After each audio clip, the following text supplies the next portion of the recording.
नियोजित शिक्षक बनने वाले के कार्यक्रम में उपस्थित हैं। आपके लिए जो विशेष कार्यक्रम हुआ है, मैं आप सबका स्वागत करता हूं, आप सबका अभिनंदन करता हूं और आप सब यहाँ पर आए हैं। ये बड़ी खुशी की बात है कि आप सब इस कार्यक्रम में यहाँ पर उपस्थित हुए। अब आप सबको मालूम है जो काम राज्य सरकार की तरफ से पहले से किया गया है और आज किया गया है, आप सब लोगों को मालूम है।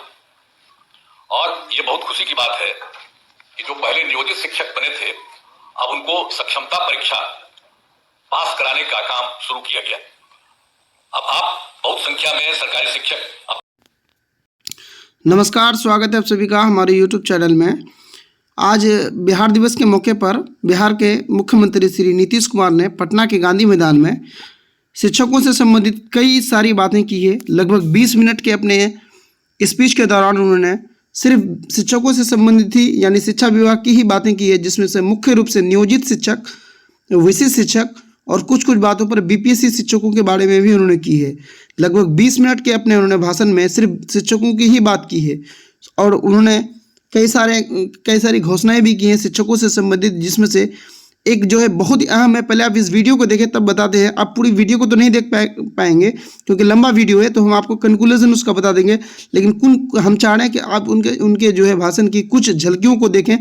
फिर उन्होंने जो है शिक्षकों से संबंधित एक बहुत बड़ी घोषणा की है, उसको हम बताते हैं।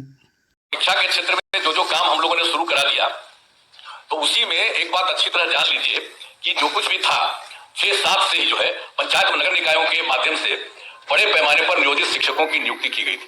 तो ये जान लीजिए उस समय जो हम लोगों की सरकार थी, सरकार में ही हम लोगों ने निर्णय ले लिया कि सरकार से अभी कुछ नहीं करेंगे, आप लोग वहां पर जो कुछ भी है पंचायत और नगर निकाय के, वो लोग वहां पर कर ले और अपने अपने इलाके में उन सब लोगों को बहाल करें। तो ये सब काम शुरू हुआ ना, तो शुरू से जब काम शुरू हो गया, ये बात नियोजित शिक्षकों के लिए कह रहे हैं, तो कुल कितना बता 3,67,143। अब ये चल रहा था, तो हम लोगों ने 2023 में एक फैसला किया कि अब जब उन लोगों ने बना लिया, अब जितना काम हो रहा है अब और भी अब सरकार को बनाना चाहिए।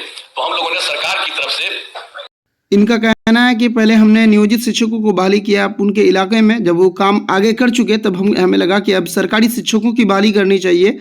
तो 2023 में बीपीएससी के द्वारा जो है हम सरकारी शिक्षकों की बहाली करने लगे। सुने आगे। वहां पर भी करने के लिए शुरू में आप जानते ही हैं कि हम लोगों ने जो सोच 2023 से शुरू किया, सरकारी तौर पर जो हम लोगों की तरफ से जो किया गया, डिपार्टमेंट की तरफ से वो किया गया और ये सब काम जो किया गया था, तो इन सब लोगों की संख्या कितनी हुई? 2,17,272। ये 2 चरणों में उतरे लोगों की बहाली हुई। और उसी समय तो जब 2,17,273 बना, तो उसी में ये जो आप लोगों का जो है उसमें से 28,000 नियोजित शिक्षक से सरकारी शिक्षक, यानी बीपीएससी टीआरई 1 में 28,000 नियोजित शिक्षक जो है वो बीपीएससी टीआरई 1 के द्वारा सरकारी शिक्षक हुए, उन्हीं की बात हो रही है। अब वीडियो को देखें, आगे जो है शिक्षकों से संबंधित उन्होंने एक तोहफा भी दिया है, उसको भी देखेंगे।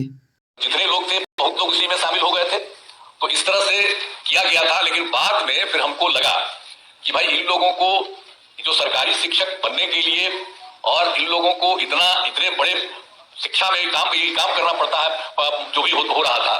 तो उसी समय हम लोगों ने तय कर दिया, 2023 के बाद ही हम लोगों ने तय कर दिया कि अरे भाई वो लोग जो पहले से हैं नियोजित शिक्षक, उन लोगों को सरकारी शिक्षक बनाने के लिए हम लोगों ने कहा कि नहीं, स्थानीय स्तर पर एक छोटी सी पढ़ाई उन लोगों की होगी। विशिष्ट शिक्षक सक्षमता परीक्षा की बात कर रहे हैं। नहीं, इन लोगों ने शुरू से काम किया है, इसलिए इन लोगों को सरकार की तरफ से ये निर्णय लिया गया कि उस पर हम लोग एक अलग से शुरू करेंगे।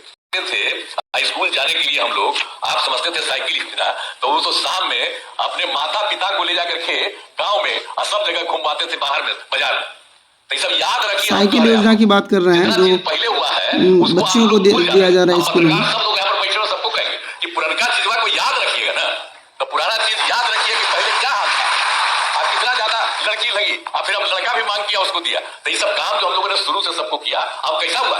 अब खरवा देख रहे हैं ना कि सब खरवा कितना बड़ा बड़ा लोग बना दिए। इसीलिए हम लोगों ने निर्णय लिया है कि जो नियोजित होगा, तो कोई थोड़ा दूसरा वाला भी बता दिया, बहुत तरह से बोला। अब इसके आगे भी कोई बचा हुआ है जो हम तो बता ही दिया आपको कि 95,085,609 है। तो सबको समझाइएगा कि भाई ठीक से जाओ। आप जेबे नहीं करेगा तो कोई तरीका है, अच्छी बात है। एक बात हम आपको बता देते हैं, अभी तो बता रहे थे, अब आपको बता, यहाँ पे शिक्षकों से संबंधित एक नियोजित शिक्षकों से संबंधित स्पेशल एक खुशखबरी देंगे, आप यहाँ देखें।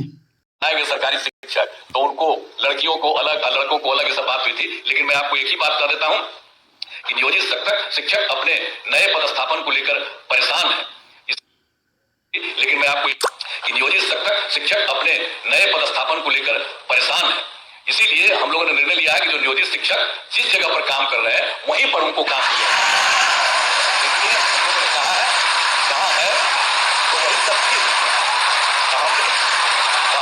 अब मुख्यमंत्री जी की बात यहाँ पर क्लियर नहीं हो पाई कि वो नियोजित शिक्षक जो स्थानीय शिक्षक अभी भी हैं उनको उनकी जगह पे रखने की बात किए हैं या फिर जो है विशिष्ट शिक्षकों को, क्योंकि ये बातें जो है आगे पीछे बोलते हैं और कभी हो सकता है कि भूल से भी कोई बातें बोल देते हैं। तो खुशखबरी ये कही है कि शिक्षकों के लिए जो नियोजित शिक्षक और विशिष्ट शिक्षक है वो लोग फिलहाल अपने स्थान पर बने रहेंगे, यानी अभी उन लोगों की जबरन ट्रांसफ़र की कोई बात नहीं हो रही है। और जो है अपनी इच्छा अनुसार ट्रांसफ़र चाह रहे हैं वो तो क्या ट्रांसफ़र के लिए अप्लाई किए हैं, फिर से नया मौका मिलेगा जब विशिष्ट शिक्षक यानी सक्षमता 2 और 3 वालों को जो है उसमें मौका दिया जाएगा। धन्यवाद।